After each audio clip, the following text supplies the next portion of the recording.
All right, good evening. We have another breakdown video. Um, this is Bob Kerrey of the 9/11 Commission interviewing Bush Secretary of Defense, Donald Rumsfeld. Let's see what they have to say. My favorite witness ever. Thank you. I would, first of all, like to know how many cars it took to get all you guys over here. It's a big group. Let me just read back to you what you said 20 years ago, Mr. Secretary, that simply standing in a defensive position absorbing blows is not enough, that terrorism must be deterred. And I say with great respect, it seems to me, up to the 11th September, we were standing in a defensive position taking blows. I'm going to give you the same line that I gave former Secretary Cohen when he was here earlier. And I'm going to give you the same answers. I thought he did a good job. All right, well, we'll see if they're the same answers. It wasn't just that we were attacked on the 11th September, Mr. Secretary. It's the same group of people that hit the Cole on the 12th of October, same group of people that tried to hit the Sullivans a few months before that, the same group of people that were responsible for millennium attacks against the United States that we had interrupted, and in Jordan, the same group of people that hit our East African embassy bombings on the 7th of August, and we now believe the same group of people are responsible for other attacks against the United States. This was an army led by Osama bin Laden who declared war on us on the 23rd of February, 1998. And we had all kinds of reasons, I've heard them all, and they're all wonderful, as to why the only military attack we had was a single attack on the 20th of August, 1998, and other than that, there wasn't anything. A little bit of background. That was a response by the Clinton White House in regards to the 1998 East Africa bombings. Now, there was a meeting of the principals regarding the CIA, the DIA, the Pentagon, on how to respond. Bin Laden wanted a full-scale invasion into Afghanistan. Later on, his son, Hamza bin Laden, would later state that, this is after bin Laden's death in 2011, was that bin Laden had anticipated Clinton to overreact and to have the military engage the Taliban and Al-Qaeda, as did the Soviets with the Mujahideen in 1979 to 1989 in Afghanistan. But Clinton did not. In fact, what he did was send a couple of Tomahawk missiles to the Al Farouk training camp. I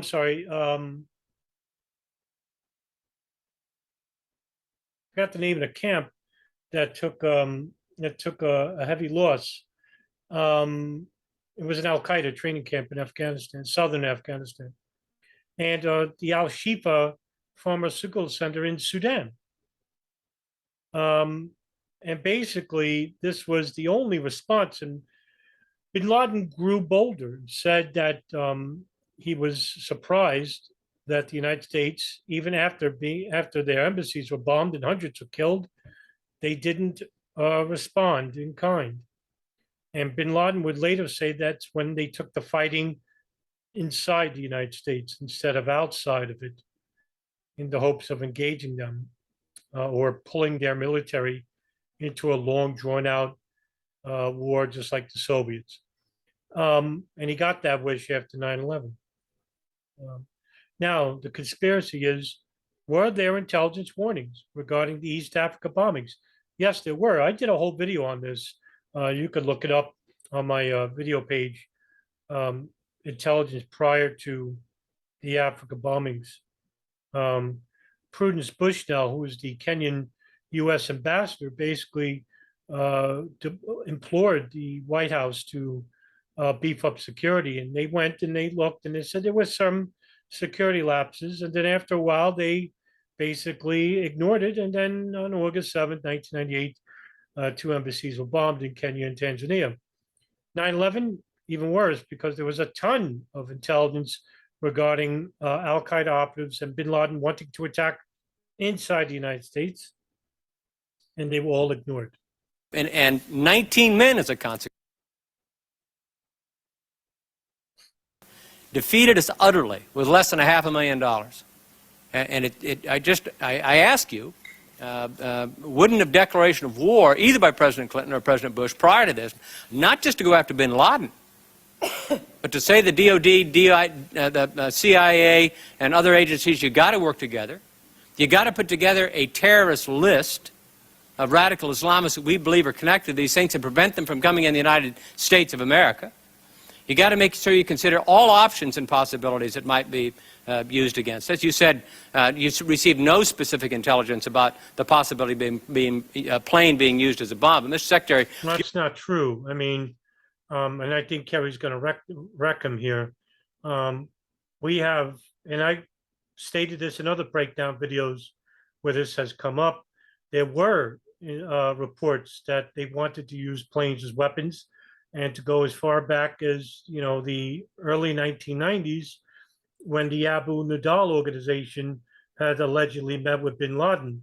In 1996, it was found out through the Pajinka plot, through the interrogation of one of the plotters, Abdul Hakim Murad, that there was a hidden plot inside this multifaceted plot of the Pajinka plot, where there was sleeper cells inside the United States learning to fly at flight schools. So this report was passed on to the FBI, and according to Director Louis Freeh, this was actually passed on to the FAA, which I don't know if they did get it, or that they just didn't really pay much attention to it, but nothing was done with the intelligence. you're well known as somebody who thinks about all kinds of terrible possibilities that might happen that nobody else is thinking about. I mean, that's what you do so well when you're going into a difficult situation. I mean, it seems to me that a declaration of war, either by President Clinton or by President Bush, prior to 9/11, would have mobilized the government in ways that at least would have reduced substantially the possibility that 9/11 would have happened. Do you agree or not? That's a different question than I gave Secretary Cohen. I'm getting better at this. It is. I was going to use his answer, and now I can't.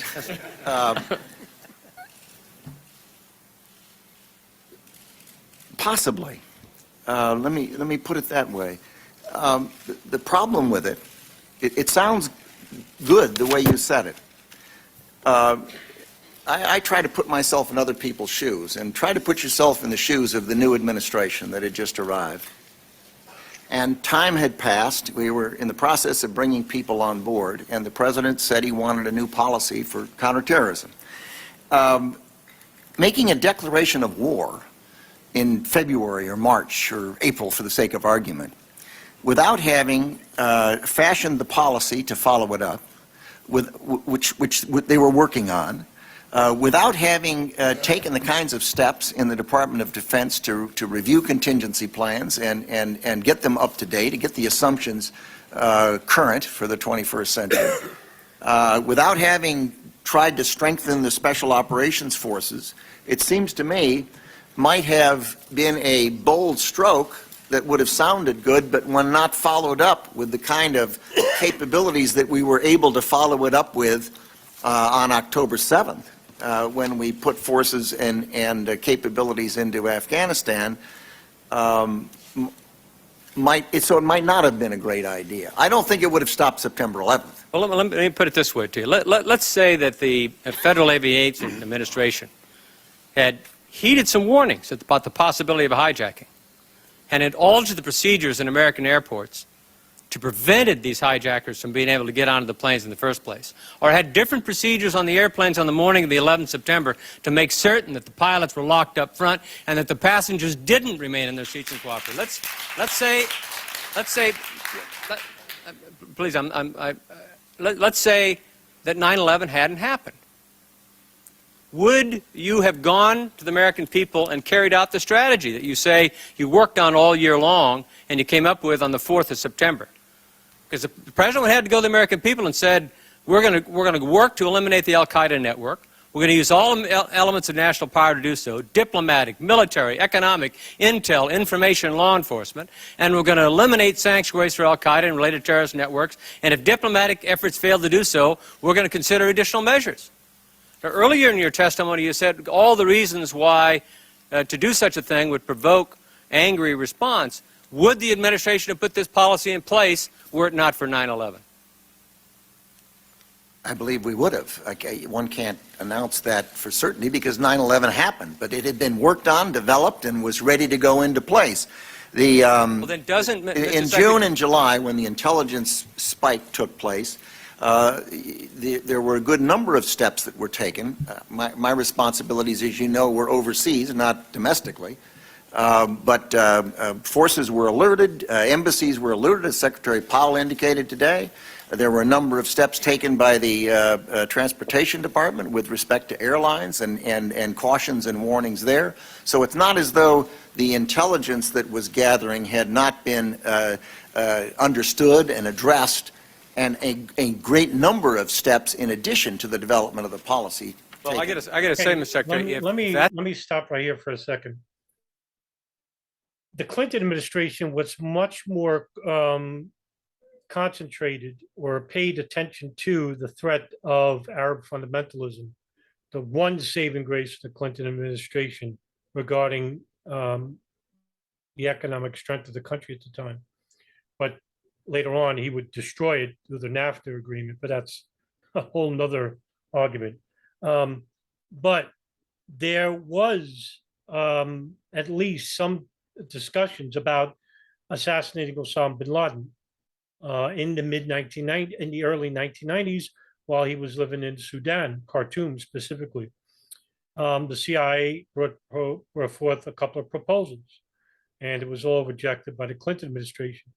At least the Clinton administration had Richard Clark, he headed the National Security Counterterrorism Center under both Clinton and Bush administrations.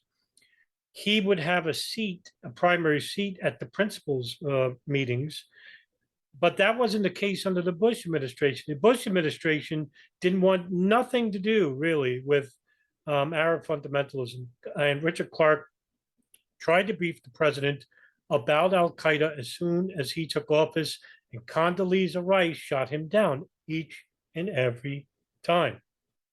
They were focused on China, and they were focused on Iraq. They were not focused on al-Qaeda and bin Laden.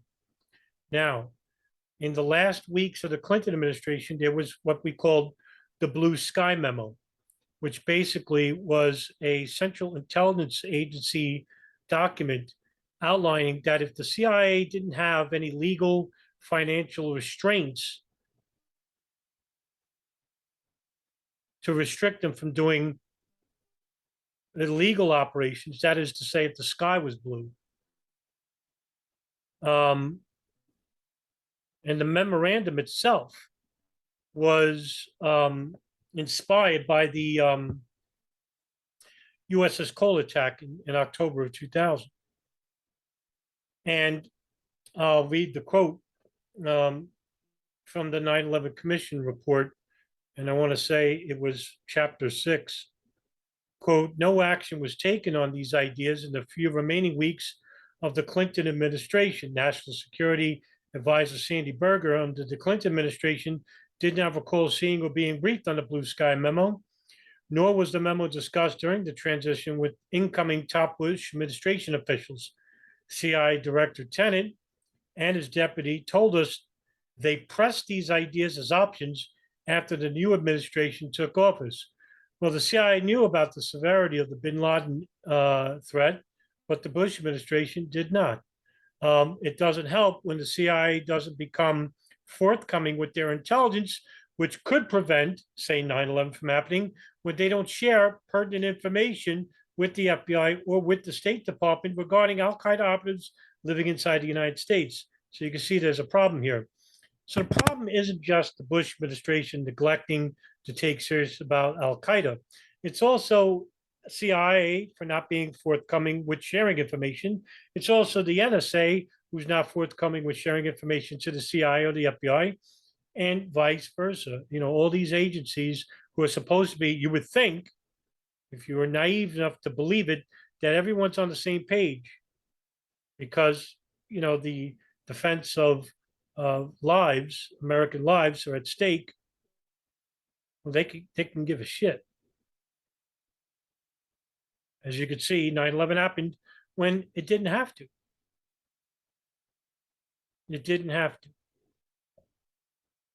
That's the case, and I trust you. you, I believe you on this point, then I don't think it's a good argument to say that the American people wouldn't have accepted something prior to 9/11 that was unpopular. Because you just said that absent 9/11, you would have recommended to the president to put in place a policy that would have been exceptionally unpopular and difficult to sell. I believe he should have, by the way, regardless of whether or not 9/11 happened. This is actually a good point by Kerrey. What would be the, the hypothetical here? What would be the response of the American people had the media and had the State Department press the issue of invading Afghanistan due to the terrorist attacks in Kenya and Tanzania in 1998, right? Would the American people get behind it and nip this threat in the bud, right? Because we did this after the attacks of September 11, 2001. But it took, a spectacular number of people dying, 3,000 people dying. 200 wasn't enough. But I wonder, would the American people get behind it? Now, remember, New Yorkers basically are aware of radical fundamentalism, and that's coming from the 1993 World Trade Center bombing. But Jane Complot was all but ignored, really, to the general public. And really, generally, fundamentally speaking, the American populace knew nothing, including yours truly, about Arab fundamentalism or who Osama bin Laden was. I'm not even going to get into Dr. Ayman al-Zawahiri or Khalid Sheikh Mohammed, right? Just Osama bin Laden in general. But we didn't know anything about this person. Now, if what Kerrey says here, would it came to fruition, I happen to think that people would have said, hey, this is a threat. We need to take care of it. If they kept playing bin Laden, was going to strike the United States when John Miller went and interviewed bin Laden, and bin Laden said, we're at war with the United States. Yeah, we probably would have gotten behind it.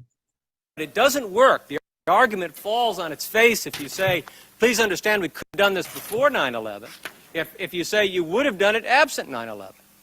I understand. All right. Let me say, Dr. Rice has said that the national security team was briefed on the threat of al-Qaeda and transition, and that it was well understood. This is what she said in the Washington Post yesterday. It was well understood by the president and his national security team, the principal.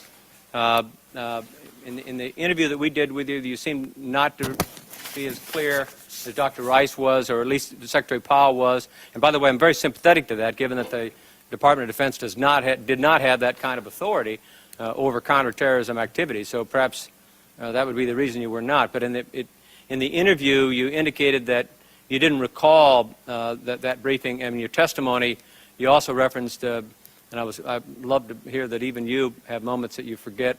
You were at a briefing and people were telling you something. Do you recall the briefings on al-Qaeda by Secretary Cohen? And Secretary Cohen commented on it today. We did have one or two meetings. He had a long list of items. There must have been 40 or 50 plus items. I have given it to the committee. The first item was one that concerned him the most, and it involved a sensitive item that was very much on his mind, that was terrorism related, but to my recollection, not al-Qaeda related. It seems to me that Dr. Rice is overstating the case a bit in that statement, saying that the threat of al-Qaeda was well understood by the president and his entire national security team.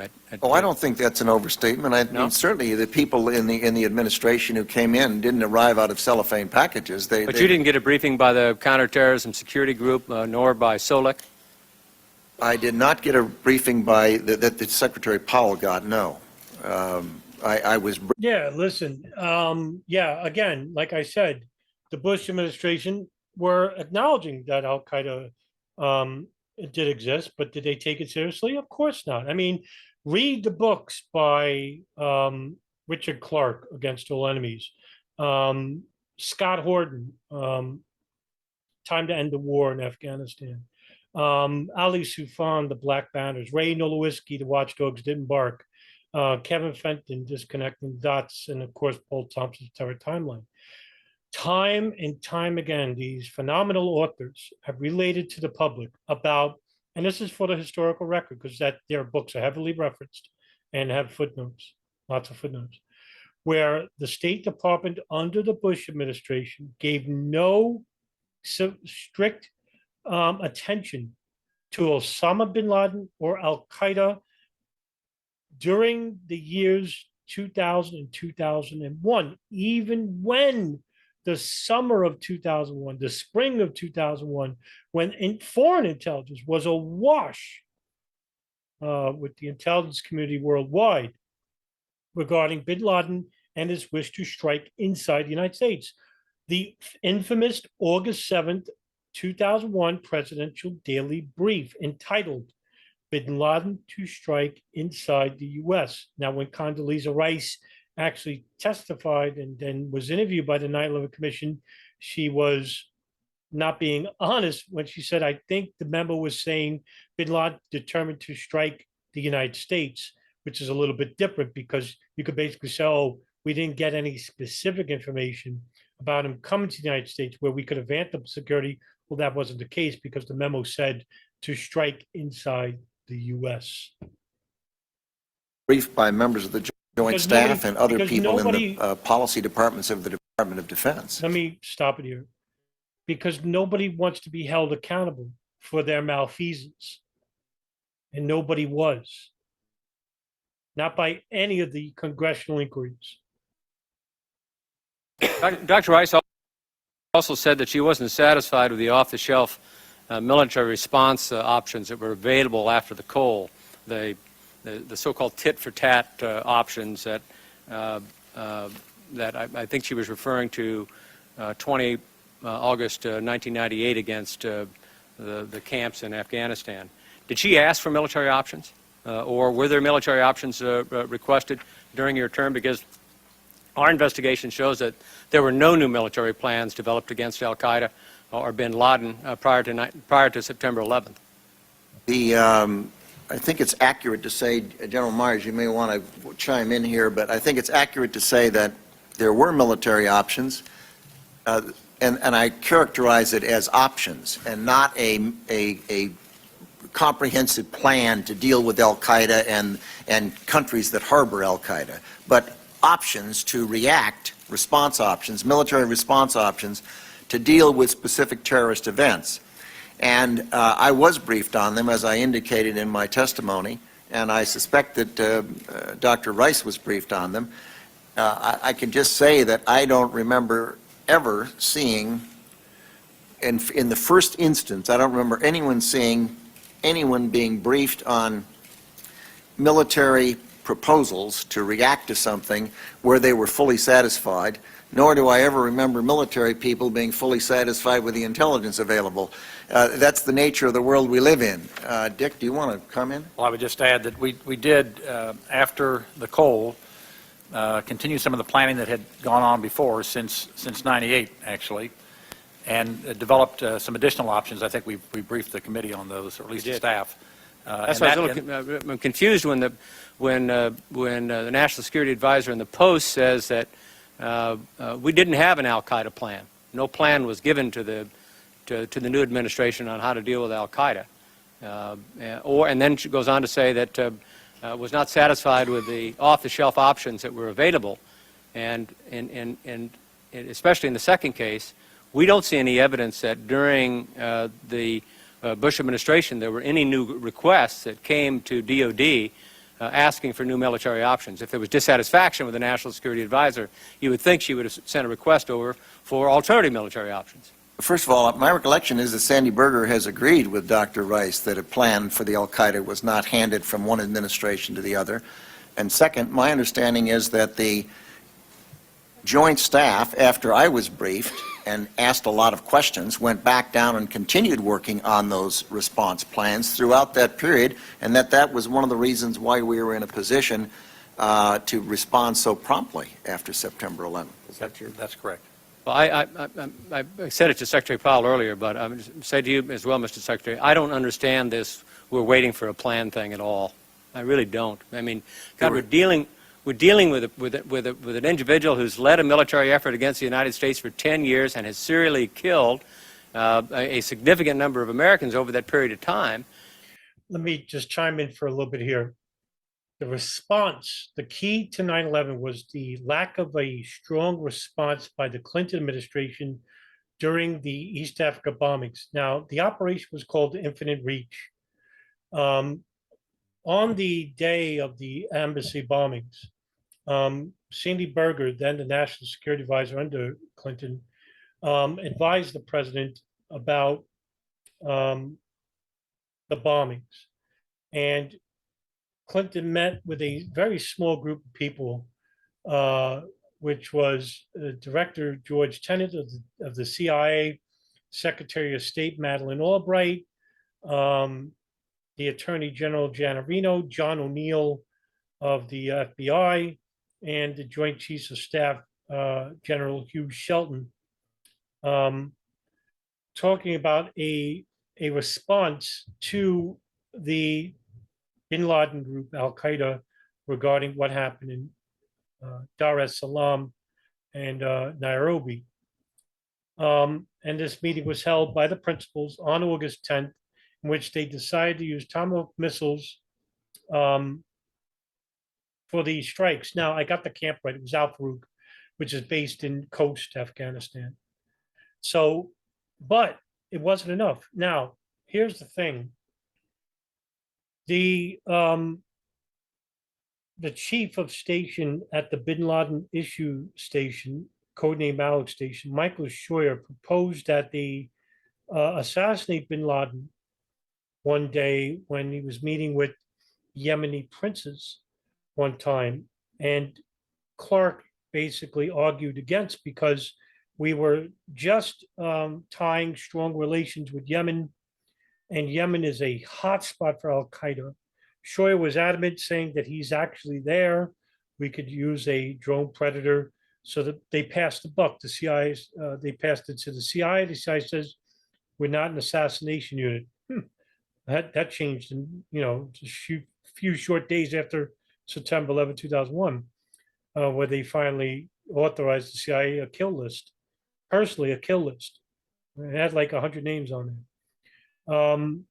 And they went to the Pentagon. Pentagon says, well, we don't know how to use the drone predator program. We just started under the Clinton administration. Nobody wanted to partake on this effort, and it was shut down basically because the risk was too great to damage a Yemeni relationship. It's not the first time that bin Laden was targeted for assassination by the CIA in the mid-90s and the early 1990s, because some of these operations that Clinton was proposing, like having a Black Hawk helicopter go to Afghanistan, where bin Laden was staying under guard and protection from the Taliban, to then parachute on down and just rendition him. And Hugh Shelton, who's a tough as nails general of the Army, who's now the Joint Chiefs of Staff, he basically says, these people are living in movie land. It's not how this works. He's under guard of like 100 Taliban fighters, not to mention Al Qaeda. And basically it would be a massive firefight involving, hundreds of troops involved with this, situation. The risks are too great for, the cost of lives. For a guy, even with the embassy bombings under his belt, who basically, wasn't to be taken serious, but he was taken serious after the embassy bombings, and he was definitely taken serious after 9/11, even though he wasn't the main organizer of it. He just participated at some level in it. Financing, I think, anyway. And if we believe the story, take it with a grain of salt, because it came through torture that he selected the pilots for that operation. Nevertheless, this goes to show you how of a disconnect it is between the intelligence services and the White House regarding what to do with the threat of bin Laden and Al Qaeda and how to treat the threat. With Clinton, at least they treated it semi-seriously. With Bush, well, not at all. And the response by the White House and the intelligence community, where the intelligence community basically did try to kill bin Laden, and it was rejected each time, this goes to show you that there were many times where we had proper information where we could have killed bin Laden in the early 90s. We had proper information about attacks that were going to happen at the East Africa bombings and 9/11 months, many months prior to both events. And God knows what else the NSA had collected regarding the wiretaps of bin Laden's satellite phone and an Al-Qaeda communications hub in Yemen. If only we could see what they heard, what was talking about on those phones. And why in God's name I got to wait 8 months to get a plan? I mean, I'm very sympathetic to the part that you mentioned. I mean, Paul wasn't on board, I guess, till March, and lots of other, your last appointment, I think you had in your testimony wasn't there, your key appointment wasn't there till August or something like that. I'm very sympathetic to all the difficulties of transition, but it still, I still get in my head, why do we need a brand new military, a full-blown plan like we're building a house or something here? Well, let me just make one comment, and maybe someone else would like to respond, but Afghanistan was harboring the Al-Qaeda. Afghanistan was something like 8,000 miles from the United States. It was surrounded by countries that were not particularly friendly to the United States of America.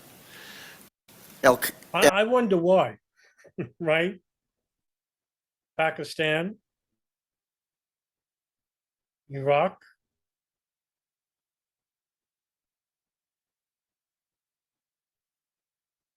You have to look at your own past to understand why certain countries in present day have a vitriol for the American government. Afghanistan, as I said publicly on one occasion, didn't have a lot of targets. I mean, you can go from an overhead and attack Afghanistan, and in a very short order, you run out of targets that are lucrative. You can pound the rubble in an Al-Qaeda training camp 15 times and not do much damage. They can put tents right back up.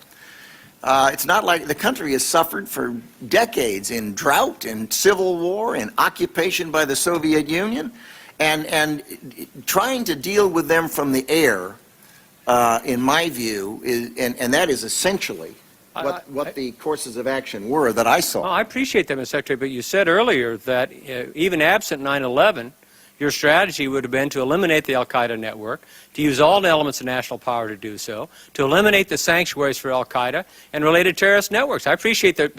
Is it a tough mission? Yes.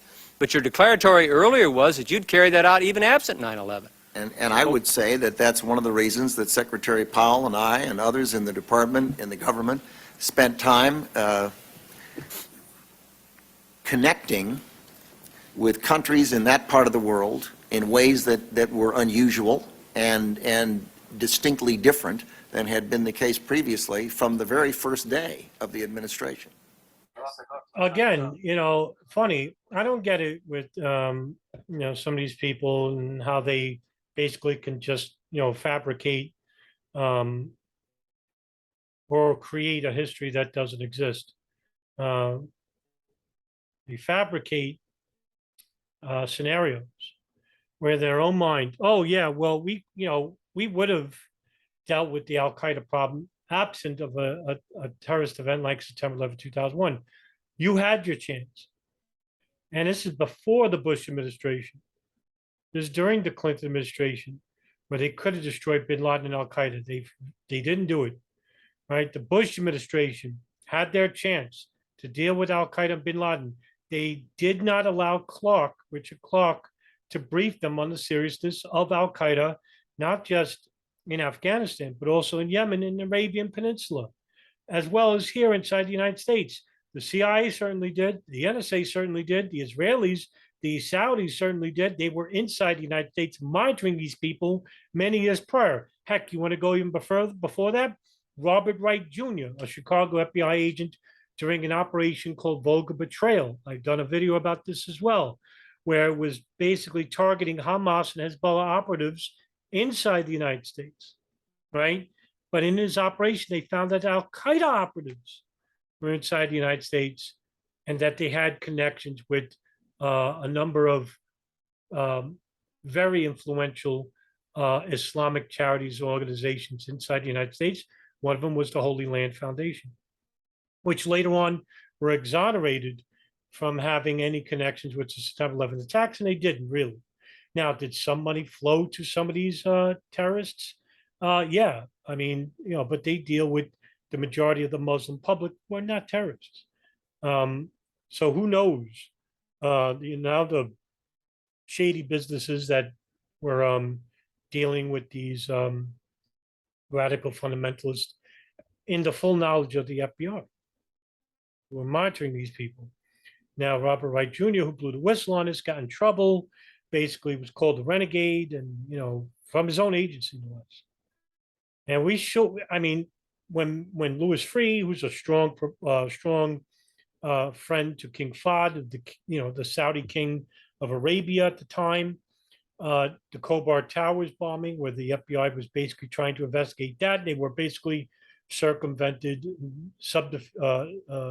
under constant pressure by the Saudi government, who were warning their civilians not to cooperate with the FBI because their connections with the Bin Laden family and their sympathizers for the Bin Laden Al Qaeda group.